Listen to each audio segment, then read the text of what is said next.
तो दोस्तों, आप देख रहे हैं शाही रिसर्च एंड एनालिसिस और मैं हूं आपका दोस्त एंड होस्ट अंकित शाही।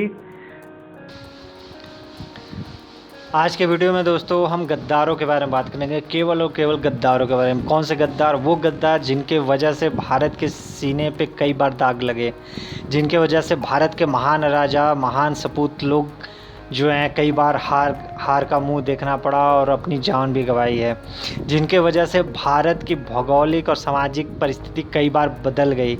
अगर ये भारत के इतिहास में ना होते तो भारत का दृष्टिकोण, भारत की भौगोलिक स्थिति, सामाजिक स्थिति आज कुछ और होती। लेकिन इन गद्दारों की वजह से ही भारत ने कई बार हार का मुंह देखा और भारत में भौगोलिक और सामाजिक परिस्थितियां बदल गईं। भारत के लोगों ने कई बार यातनाएं झेली इन्हीं गद्दारों की वजह से, और इन गद्दारों को याद रखना बहुत ज़रूरी है। गद्दारों का भी भूला नहीं जा सकता। और गद्दार, हमें ये जानना होगा, बहुत लोगों में से हम लोग महान राजाओं की बात करते हैं लेकिन गद्दारों की बात कोई नहीं करता। क्यों? हमें बात करनी चाहिए क्योंकि गद्दारों से हमें सीख मिलती है कि अपने अगल बगल गद्दारों से हमेशा सावधान रखो, क्योंकि एक गद्दार आपको कभी भी मात दे सकता है या दिलवा सकता है। तो इन गद्दारों की ही हम आज बात करेंगे। वो गद्दार जिन्होंने वजह से भारत ने बहुत कुछ देखा और भारत शायद ऐसा नहीं होता आज जैसा है, लेकिन इनके वजह से भारत की पूरी स्थिति बदल गई। तो चलिए, वैसे तो मैं एक चीज़ और बताऊं, भारत में हज़ारों गद्दार हुए थे, लेकिन उनमें से मैं टॉप 5 गद्दार लेकर आया हूँ। वो टॉप 5 गद्दार जो शायद नहीं होते तो भारत की स्थिति पक्की ही कुछ और होती।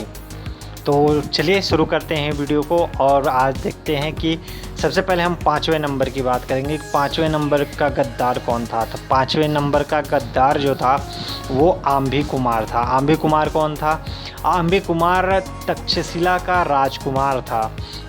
वो एक्चुअली आंभी राज का लड़का था, लेकिन वो राजा नहीं बना था। लेकिन आंभी राज बूढ़े हो चुके थे तो वो युवराज था, तो उसके हाथ में पावर आ गई थी एक तरीके से, इनडायरेक्ट वे में।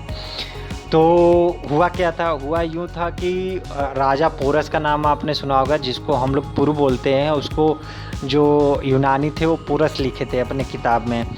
तो राजा पुरु जो थे वो उस समय अलेक्जेंडर यानी सिकंदर जो है भारत की तरफ मूव कर रहा था और कई छोटे छोटे कबीलों को हराता हुआ वो भारत के झेलम नदी तक पहुंच चुका था। अब लड़ाई की बात होनी थी और लड़ाई में जो आंभी कुमार था वो राजा पुरु से बहुत डरता था और जलन रखता था, बहुत ही ज़्यादा जलन रखता था। तो उसने जाकर जो है अलेक्जेंडर यानी सिकंदर से हाथ मिला लिया और हाथ मिलाकर राजा पुरु के खिलाफ उसने लड़ाई लड़ी। उसने सारी वो चीज़ें बताएं राजा पुरु की, जो कमजोरी थी, जो वो स्ट्रेंथ थी, सारा कुछ, उससे सारा ज्ञान उसने सिकंदर को दे दिया। अगर सिकंदर को ये सारा ज्ञान नहीं होता तो राजा पुरु का हारना लगभग नामुमकिन था, क्योंकि अलेक्जेंडर के पूरे इतिहास में, पूरी लड़ाइयों में सबसे खूनी लड़ाई अगर कोई बोली जाती है तो वो इसी लड़ाई को बोली जाती है। इसको जो यूनानी बोलते हैं वो बैटल ऑफ हाइडस्पस बोलते हैं और हम लोग इसको बैटल ऑफ झेलम बोलते हैं। 326 ईसा पूर्व ये लड़ाई हुई थी और इस लड़ाई में जो पोरस है, पुरु हैं, वो हार गए थे आखिर में। उनके दो बच्चे वहाँ पे उन्होंने अपनी जान गंवाई थी, शहादत हासिल की थी। पुरु लड़ाई करते रहे लास्ट तक अकेला योद्धा। अगर आप इस फ़ोटो में देखेंगे जो राइट हैंड में मैंने फ़ोटो लगाई है, उसमें जो सबसे लंबा व्यक्ति खड़ा है वो राजा पुरु ही थे। वो अभी ये जो फ़ोटो ड्रॉ की गई है ये उस समय की ड्रॉ की गई जबकि लड़ाई ख़त्म हो गई है और राजा पुरु को बंधक बना लिया गया है। और ये केवल आंभी कुमार की वजह से हुआ था, नहीं तो सिकंदर की औकात नहीं थी कि वो भारत में कभी घुस सकता था। लेकिन आंभी कुमार की गद्दारी की वजह से सिकंदर भारत की सीमा में प्रवेश कर गया था। हालांकि इसके बाद भी बहुत सारी कहानी यूनानियों ने रखी थी, लेकिन मैं आपको एक बहुत दिलचस्प कहानी भी बताऊंगा आने वाली वीडियो में कभी, कि सिकंदर आखिर भारत से वापस क्यों चला गया। चलिए अब अगला देखते हैं, चौथे नंबर का गद्दार कौन है। चौथे नंबर का गद्दार जो है वो राजा रणवीर सिंह और जीवाजीराव सिंधिया। अब ये लोग कौन थे? सिंधिया जी ग्वालियर के राजा थे और राजा रणवीर सिंह भी मध्य प्रदेश के ही राजा थे, और इन्होंने 1857 की क्रांति में भारतीय क्रांतिकारियों को धोखा दिया था। कैसे दिया था? इन्होंने फ्रीडम फाइटर्स के खिलाफ जो है अपने अस्त्र शस्त्र और जो सैनिक थे वो ब्रिटिशों को सौंप दिया था। इन्होंने अपने खजाने ब्रिटिश के लिए खोल दिए थे। ब्रिटिशों को सारे वो सुविधाएं दी थी जो मतलब भारतीय फ्रीडम फाइटर्स जो है नहीं चाह रहे थे कि ये करें। फ्रीडम फाइटर्स चाह रहे थे कि ये 1857 की क्रांति में भाग लें, लेकिन इन्होंने गद्दारी की।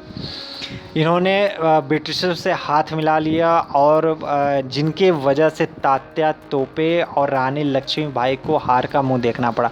अगर ये जीवाजीराव और रणवीर सिंह ना होते तो ये शायद आज 1857 की क्रांति कुछ और होती। शायद लक्ष्मीबाई का मतलब लक्ष्मी मारी नहीं गई होती, शहादत नहीं मिली होती उनको, और तात्या तोपे पकड़े नहीं गए होते। लेकिन जीवाजीराव सिंधिया और रणवीर सिंह के वजह से 1857 की क्रांति हमारी कमज़ोर पड़ गई थी।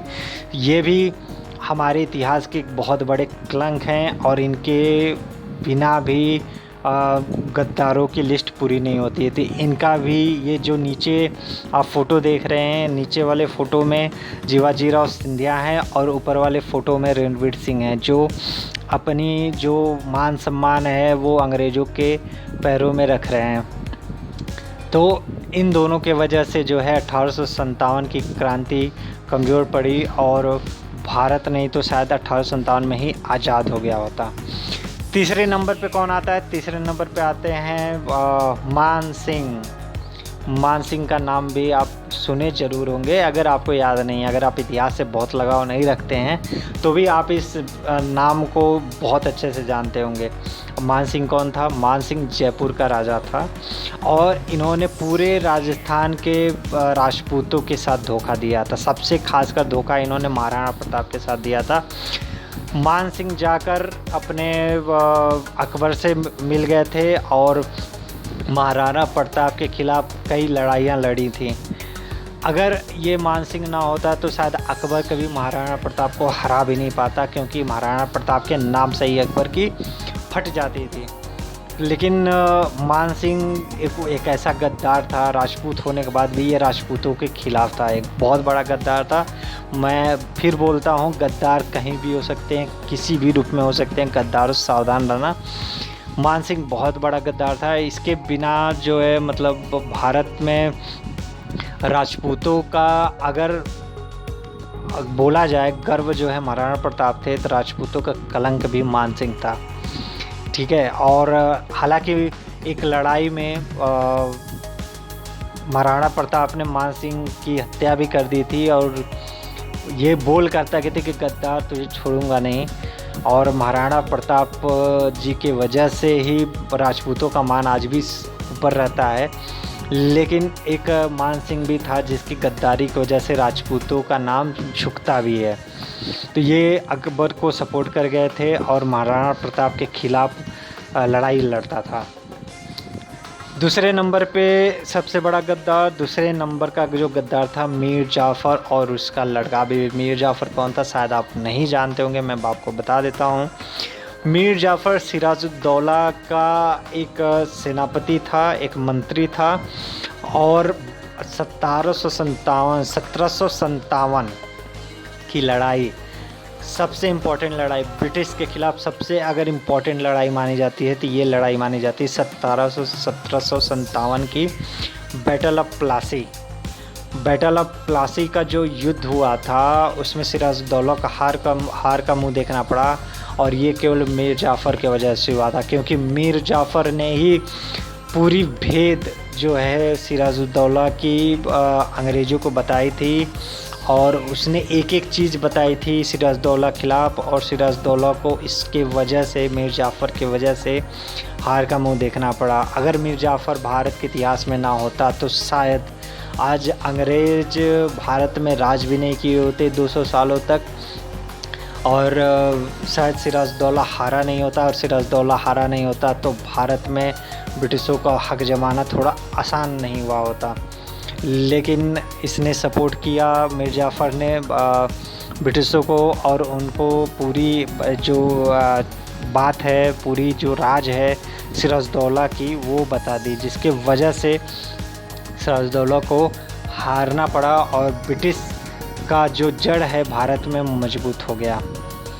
इसके बाद पहले नंबर पे और सबसे बड़ा धोखेबाज, सबसे बड़ा गद्दार कौन था जिसको मैं मानता हूँ, वो था राजा जयचंद। वो कैसे?